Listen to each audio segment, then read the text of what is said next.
queridos alunos do 7º ano, tudo bem? A professora Marcela voltando aqui, deixa eu só ajeitar um pouquinho mais aqui para fazer a correção da segunda semana de História relacionada ao PET 3, tá? Eu espero que vocês estejam bem, com força e saúde, se precavendo aí. Para quem não conhece o canal, está aqui pela primeira vez, dê um ok, dê se inscreva, dê um like, deixe suas sugestões e comentários, tá bom? Então vamos lá, gente, já para contar uma história para vocês, porque a formação de Portugal, que é o tema, né? É uma história, então vocês precisam prestar um pouquinho atenção para entender como que se deu a formação de Portugal, que foi o pioneiro, tá? Como uma monarquia centralizada. Então vamos avaliar como se deu essa história. Tá, as atividades, gente. Aqui o PET, né? Ó, aqui o PET fala que a centralização do poder em Portugal, né, ela se deu a partir da Guerra de Reconquista. Marcelo, o que que foi?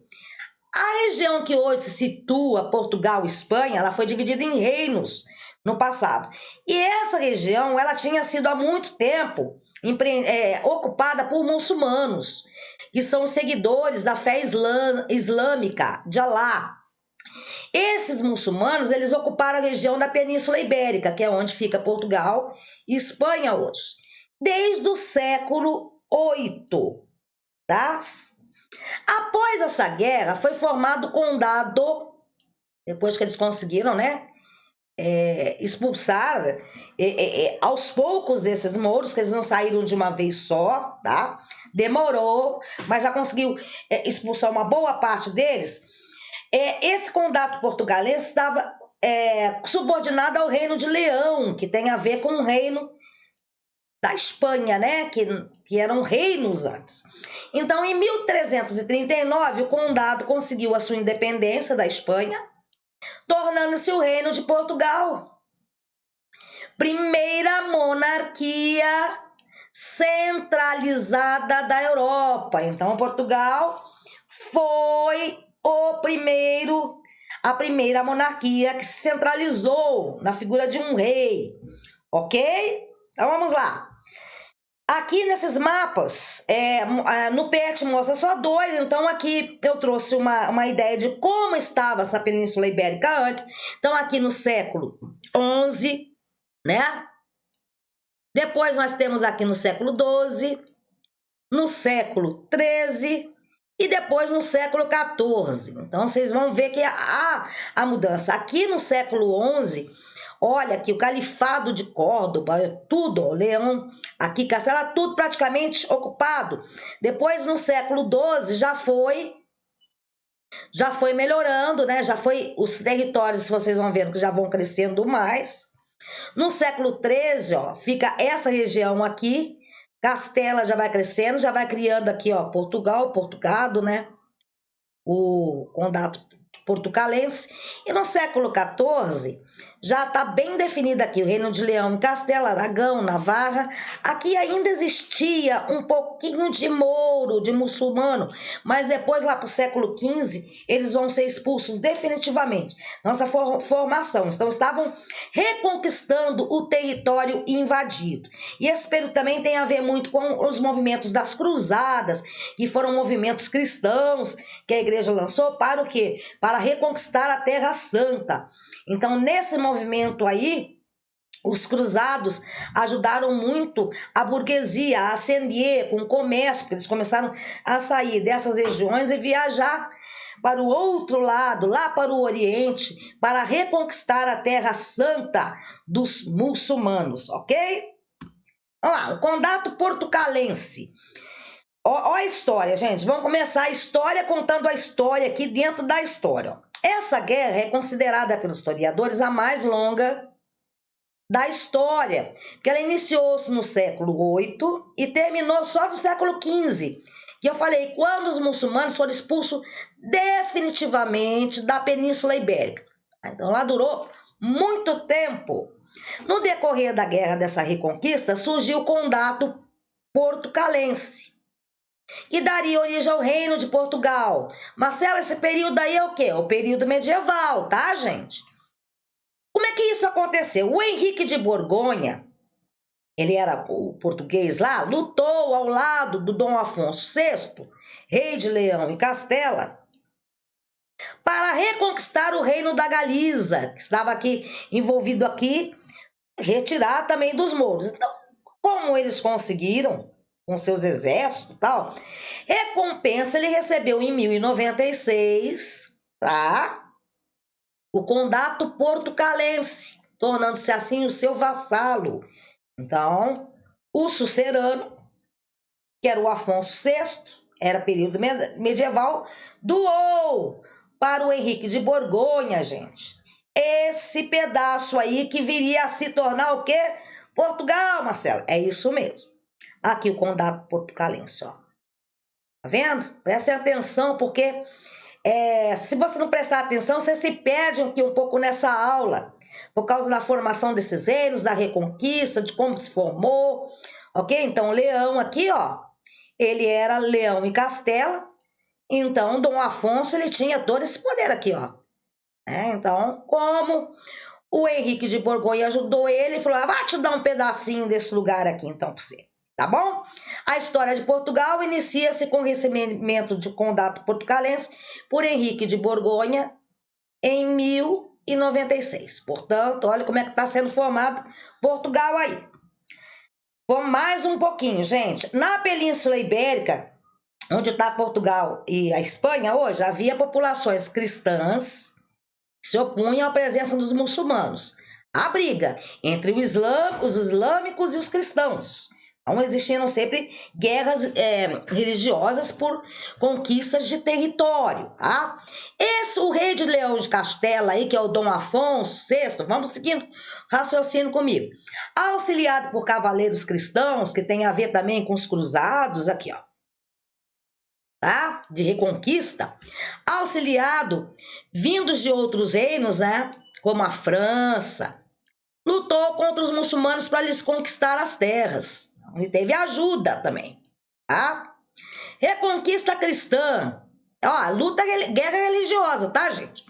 Após a primeira vitória sobre os muçulmanos, formaram-se os reinos de Leão, Castela, Navarra e Aragão. Isso foi antes disso daqui, gente, ó. Antes disso. Tá? Foi como esses reinos conseguiram ser formados, porque o rei Afonso VI estava lutando para poder formar esses reinos. Ele conseguiu, com a ajuda de soldados, né, cavaleiros cristãos do período medieval, tá, gente? A conquistar esses territórios já. Tudo bem? Então vamos lá. Atividade 1. Além da Guerra da Reconquista, quais outros fatores contribuíram para fortalecer o Condado Portucalense e, posteriormente, o Reino de Portugal? Bem, o fortalecimento do poder dos reis, gente. Nas monarquias europeias, o que teve por consequência o fortalecimento do Reino de Portugal. A centralização do poder nas mãos do rei, ela fortalece um reino, tá? O reino não fica subdividido com vários pedacinhos. Vocês lembram na sociedade medieval? Eram vários reinos com vários senhores feudais. Então, a centralização era um centralizava aquele pedaço, o outro senhor feudal um outro. Então, como a gente está estudando já a formação das monarquias, aí um rei só juntou todos esses pedaços de terra. Então, fortalece o Estado. Vamos lá. Com o auxílio do seu livro didático da internet, responda as questões a respeito da Revolução de Aviso. O que foi isso? Conflito político e bélico ocorrido entre 1383 e 1385, que envolveu o Reino de Portugal e o Reino de Castela. Aqui está escrito Costela, mas está errado, gente. É Castela. Então, a partir da Revolução de Aviso, mesmo o Henrique de Borgonha tendo ganhado já, ele começou a querer o quê? Aí já foi começando a ter uma outra briga, para eles se tornarem independentes de Castela. Não estou querendo ser mais o seu vassalo. Eu já quis crescer. Então, vocês vão ter que estabelecer uma relação entre a morte de Dom Fernando I, Marcela, mas quem é esse homem, rei de Portugal, e a Revolução de Aviso. Então, vamos lá. Logo após a morte do rei Dom Fernando, em 1345, 1383, que foi o começo da guerra aqui, ó, tá? De aviso. Deu-se início ao conflito entre a nobreza decadente e a emergente burguesia antifeudal. Por quê? Nobreza aqui, ó, 1345, já estava entrando ali. O fim da Idade Média se deu em 1453. Então, aí na morte desse rei aí, já estava chegando um pouco já mais para o final, para a Baixa Idade Média. Então, a nobreza feudal já estava perdendo os seus poderes, tá? E a burguesia começou a crescer. Então, essa burguesia antifeudal, ela tinha cujo era impedir a anexação de Portugal ao Reino de Castela, né? Já que a rainha Dona Beatriz, pertencente à dinastia de Borgonha, que era lá do Henrique de Borgonha, casada com o monarca castelhano, ó, eles se casavam tudo entre si, por isso que a cabeça da gente funde. Permitiria que seu filho reinasse os dois estados com interesses divergentes. Para Castela, a reconquista continuava a ser o objetivo imediato. Para Portugal, interessava a expansão do comércio. Então, eles estavam em ideais opostos, tá, gente? Portugal, que estava querendo expandir, né, o território dele, e Castela estava querendo continuar a reconquista. A Revolução de Avis, ela terminou em 1385, com a vitória dos portugueses, gente, sobre os castelhanos, que seriam os espanhóis lá, sendo proclamado como rei Dom João I, 1357-1433, iniciador da dinastia de Avis. Então saiu os Borgonhas lá e começou a dinastia de Avis. Os reis dessa família estavam estreitamente ligados à burguesia. Gente, a gente estudou. Monarquia centralizada é o quê? A união do rei com a burguesia. A Revolução de Avis tenta impedir a junção do Reino de Castela se unisse ao Reino de Portugal. Então, eles não queriam a unificação, tá? Eles queriam que Portugal se tornasse independente. Então, a burguesia, na dinastia de Avis, eles não queriam unir o Reino de Castela com Portugal. Queriam Portugal totalmente independente do Reino de Castela de Leão, ok? Então, vamos lá. De que maneira a independência de Portugal estava ameaçada com a morte de Dom Fernando I? Bem, era o rei, né? Dom Fernando I, então, com a morte de Dom Fernando I, o Reino de Portugal ficaria ameaçado, pois poderia haver a junção deste reino com o Reino de Castela, porque o rei morreu.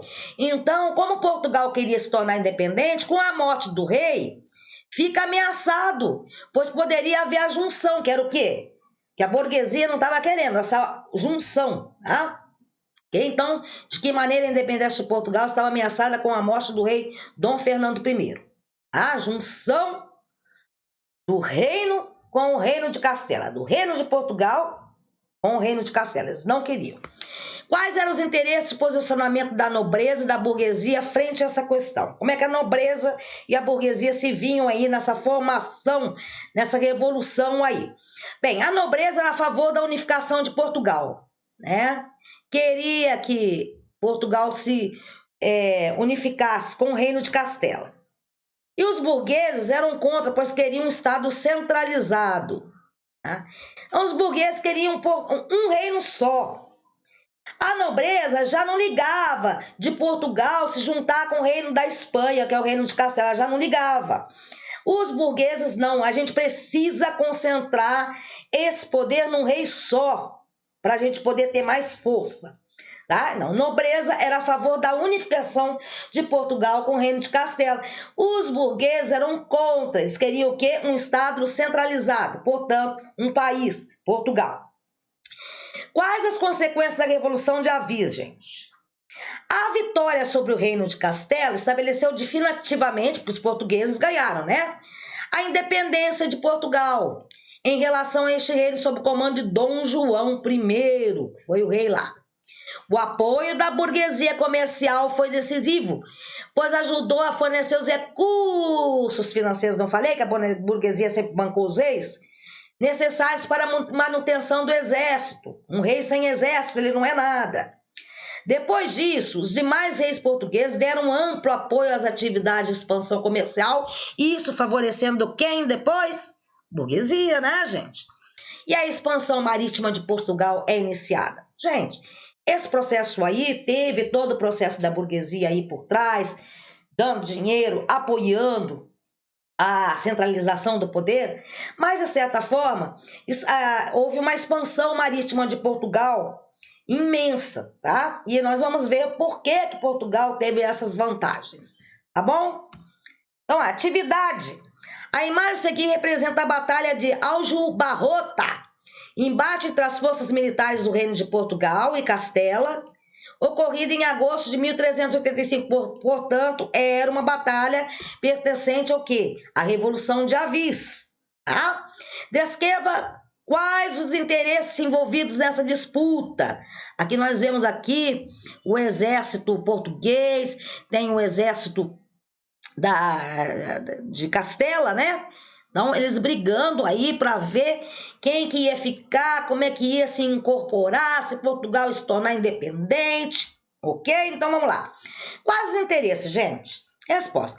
O Reino de Castela ansiava pela unificação de Portugal. E a burguesia queria o quê?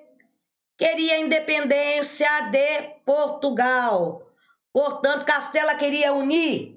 Portugal queria o quê? Desunir. A burguesia queria que não se juntasse, que Portugal se tornasse um reino como se tornou, um reino centralizado, ok? Uma monarquia centralizada. Aí, é o casamento aí, olha como é que era bonita as roupas, olha.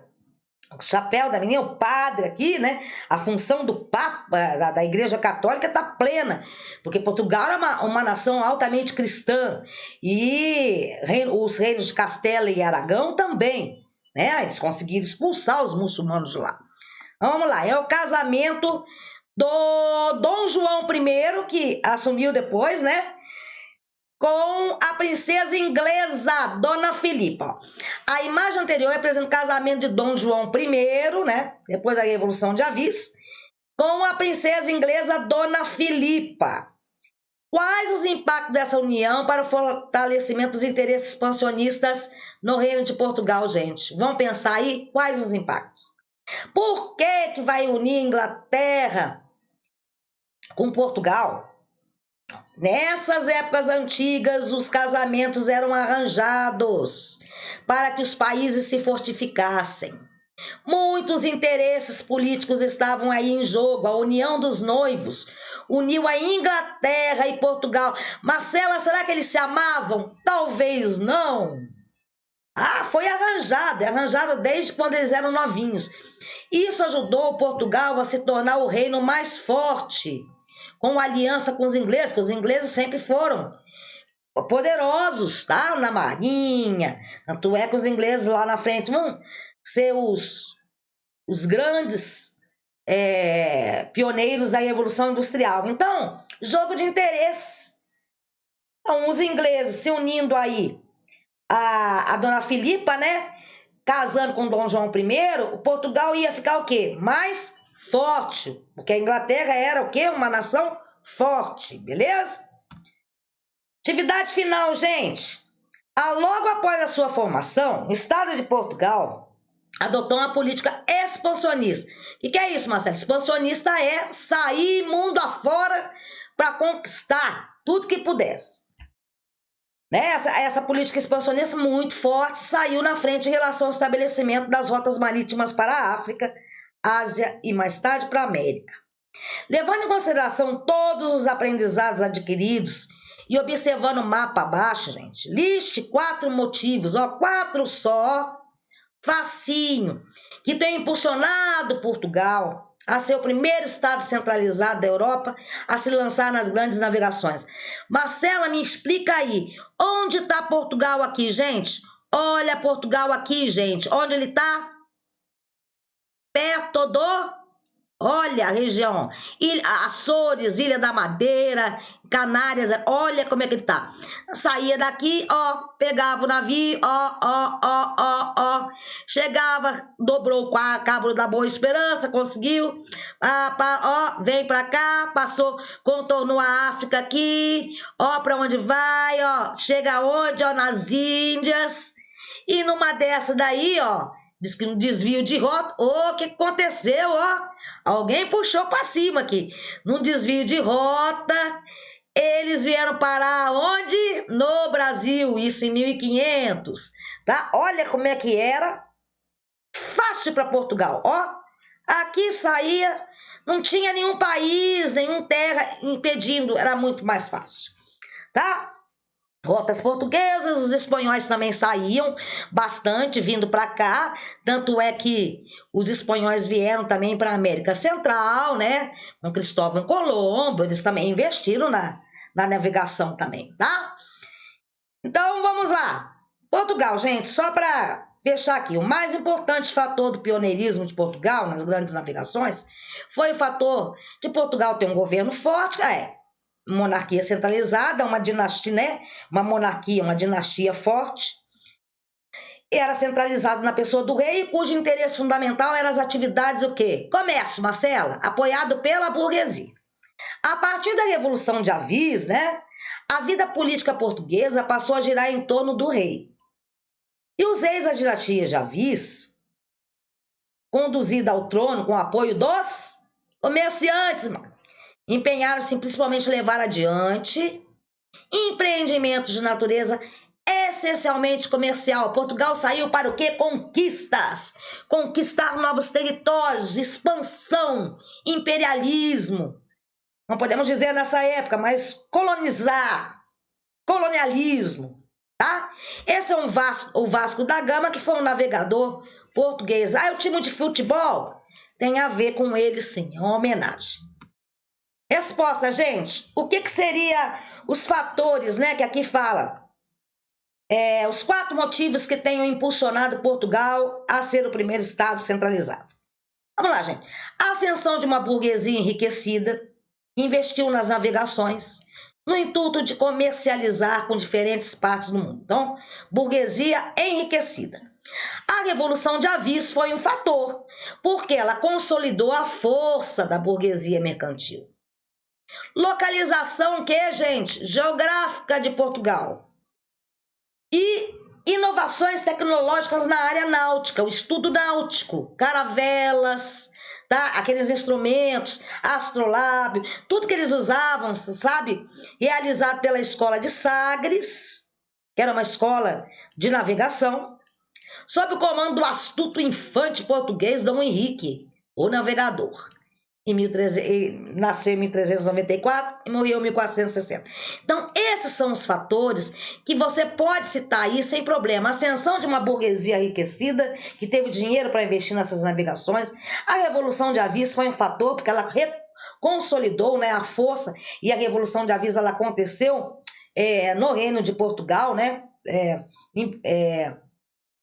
português, a localização geográfica, o estudo, as inovações náuticas, né? Sabiam já bastante a mexer com essa questão de navegação.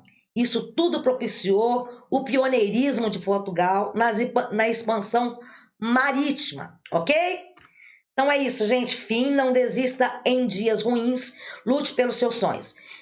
Desculpa se a aula foi longa, mas eu sei que contamos a história aí dessa formação de Portugal, Henrique de Borgonha e o outro rei, a Dona Filipa, que casa com Dom João I, e depois tem o Dom João Afonso, então confunde mesmo. Eu espero que vocês tenham pelo menos conseguido localizar um pouco essa formação.